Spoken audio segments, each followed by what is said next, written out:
Salam, bugünkü videomuz DNT-nin quruluşu və işləmə mexanizmi haqqında olacaq. Təsəvvür et, sənin bədənindəki hər hüceyrə bir zavoddur. Amma bu zavodun işləyə bilməsi üçün bir rəhbərliyə, plana, təlimat kitabçasına ehtiyacı var. Bu təlimat DNT adlanır. DNT tam adıyla dezoksiribonuklein turşusu sənin genetik kodundur. Saç rəngindən tutmuş boyuna, dərinin tonundan göz rənginə qədər hər şey bu mikroskopik kitabda yazılıb.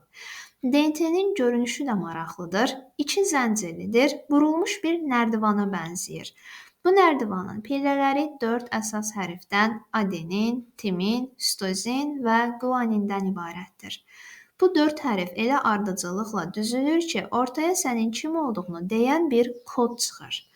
Bu kodlar genlər adlanan bölmələrdə toplanır və hər gen müəyyən bir xüsusiyyətə cavabdehdir. Məsələn, bir gen saçın düz, digəri qıvırcıq olmasına qərar verir. Bəs bu məlumat necə istifadə olunur? Burada işə RNT qarışır. RNT DNT-yə bənzəyir, amma bir neçə fərqlər var. RNT tək zəncirlidir və daha kiçikdir. Bu ona nüvənin məsafələrindən çıxmağa imkan verir. İndi gəlin biraz dərinliyə gedək. Hüceyrədə zülal istehsalı iki əsas mərhələdə baş verir: transkripsiya və translyasiya. Transkripsiya prosesi nüvədə baş verir. Hüceyrə DNT-də olan məlumatları mRNT adlı bir nüsxəyə çevirir. DNT-də A hərfi varsa, mRNT-də ona qarşılıq olaraq U, yəni urasil yazılır. Çünki RNT-də timin yoxdur, onun yerinə urasil gəlir. Bu mərhələdə DNT-nin bir hissəsi açılır və onun üzərindən mRNT molekulu sintez olunur. Bu molekul sanki DNT-dən bir mesaj aparır və bu mesaj zülal hazırlamaq üçündür. Artıq məlumat əldə olundu. İkinci mərhələ isə translyasiyadır.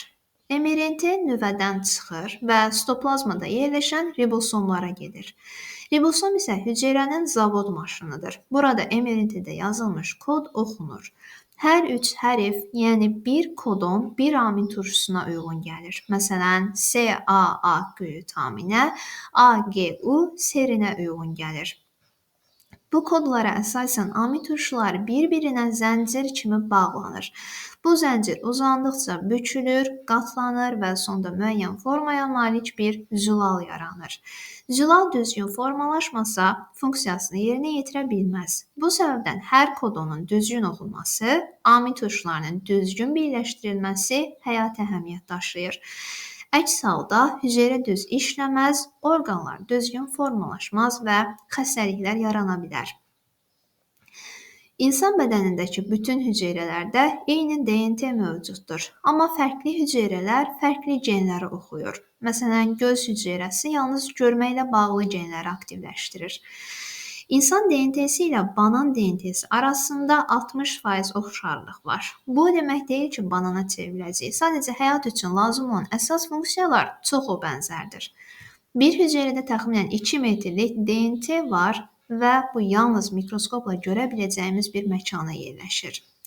Nəticə olaraq bədənimizi formalaşdıran zülalların hər biri mükəmməl sistemlə hazırlanır. Bu proses saniyədə milyonlarla dəfə təkrarlanır. Səssizcə, səmərəli və olduqca dəqiq şəkildə.